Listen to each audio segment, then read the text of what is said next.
রাজবাড়ীর দৌলতদিয়া ফেরিঘাটে প্রায় অর্ধশত যাত্রীসহ সৌহার্দ্য পরিবহনের একটি বাস পদ্মা নদীতে পড়ে গেছে। স্থানীয়রা জানায়, বিকেলে রাজবাড়ী থেকে ছেড়ে আসা বাসটি ঢাকা আসছিল, কিন্তু ৩ নং ঘাটে ফেরিতে ওঠার সময় নিয়ন্ত্রণ হারিয়ে নদীতে পড়ে যায় বাসটি। খবর পেয়ে ঘটনাস্থলে পৌঁছে উদ্ধার কাজ শুরু করেছে পুলিশ, ফায়ার সার্ভিসের ডুবুরি দল। উদ্ধার করা হয় ১৭ জনকে, তবে বাসে ঠিক কতজন যাত্রী ছিল তার সঠিক সংখ্যা জানা যায়নি।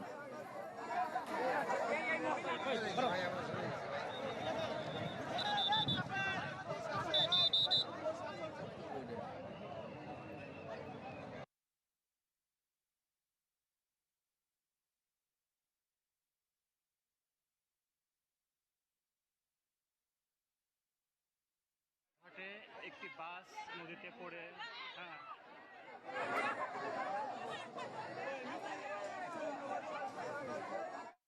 নগদ নিয়ে এলো হার না মানা হার অফার। সর্বনিম্ন ১০,০০০ টাকা রেমিটেন্স নগদে পাঠালে থাকছে স্বর্ণের হার জেতার সুযোগ। রাজবাড়ীর দৌলতদিয়া ঘাট থেকে আমাদের সহকর্মী সুমন বিশ্বাস এই মুহূর্তে আমাদের সাথে টেলিফোনে সরাসরি যুক্ত হয়েছেন। সুমন, আশা করি শুনতে পাচ্ছেন। একটু জানাবেন যে এই বাসের এখন পর্যন্ত কোনো রকমের কোনো ধারণা করতে পেরেছে কিনা? বিশেষ করে বলা হচ্ছে যে অর্ধশত যাত্রী, এখন পর্যন্ত কি কাউকে উদ্ধার করা গেছে বা কোনো ধারণা করা গেছে? আচ্ছা রাশেদ, প্রথমেই একটু বলে নিই ঘটনাটা, যে আজকে ৫টার দিকে ঠিক এই ঘটনাটা ঘটে এবং বাসটি হলো সৌহার্দ্য পরিবহনের। রাজবাড়ী থেকেই ছেড়ে আসে, মূলত রাজবাড়ীর পাংশা উপজেলা থেকে বাসটি ছেড়ে আসে যতটুকু আমরা জানতে পেরেছি। এবং বাসে আমরা জানতে পেরেছি যাত্রী ছিল ৪৫ জন এবং সবাই কিন্তু নিখোঁজ। এখন পর্যন্ত ডুবুরি দল সেখানে কাজ করছে, উদ্ধার অভিযান চলছে। ৪ জনের মৃতদেহ কিন্তু উঠাতে পেরেছে। আর ঘটনাটা হলো দৌলতদিয়া বেশ কয়েকটি ফেরিঘাট রয়েছে, মোট ৭টি।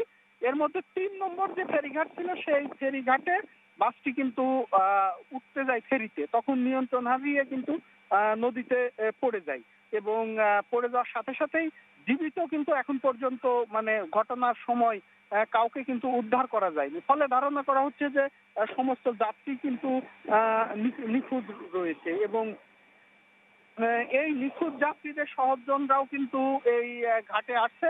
আরেকটি বিষয় জানিয়ে রাখি যে সৌহার্দ্য পরিবহনের বাস রাজবাড়ী থেকে আপনার ঢাকাতে চলাচল করে এবং যেহেতু ঈদের পরে কর্মস্থলে ফেরা মানুষের একটা ঢাকার উদ্দেশ্যে যাওয়ার চাপ থাকে, বাসটিতে কিন্তু যাত্রী পরিপূর্ণ ছিল।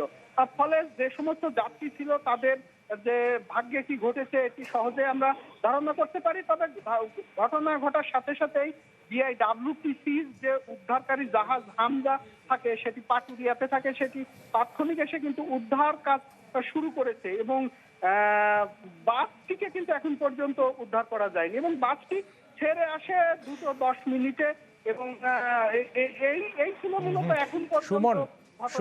সুমন, যখন বাসটা পানিতে পড়ে গেছে তখন লক্ষ্য করা গেছে যে কিছুটা বৈরী আবহাওয়া লক্ষ্য করেছে, বিশেষ করে রাজধানী ঢাকাতেও বৈরী আবহাওয়া যাচ্ছে।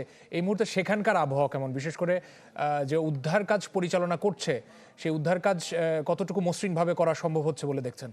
আচ্ছা, কিছুক্ষণ আগেও এখানে কিন্তু বৈরী আবহাওয়া ছিল, অর্থাৎ কালবৈশাখী যে ঝড়ো বাতাস এবং থেমে থেমে কিছুটা বৃষ্টিও হচ্ছিল, সেটি এ মুহূর্তে নেই।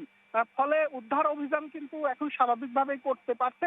তবে বাসটি যে উদ্ধার করবে সেই বাসটি কিন্তু এখন পর্যন্ত কিন্তু উঠাতে পারেনি এবং উদ্ধার কাজ যে হামজা ছিল এবং ওখানে যে ডুবুরি দল থাকে তারাও এসে চেষ্টা করছে এবং আমরা যেটুকু জেনেছি যে আরো যে ডুবুরি দল তারা রওনা দিয়েছে বিভিন্ন স্থান থেকে, কারণ পর্যাপ্ত ডুবুরি কিন্তু এখানে নেই। বিশেষ করে আরেকটু বলে রাখি যে রাজবাড়ীতে মূলত পদ্মা নদীর তীরে এবং এরকম ছোটখাটো দুর্ঘটনা ঘটে, কিন্তু রাজবাড়ীতে কিন্তু ডুবুরি দল নেই।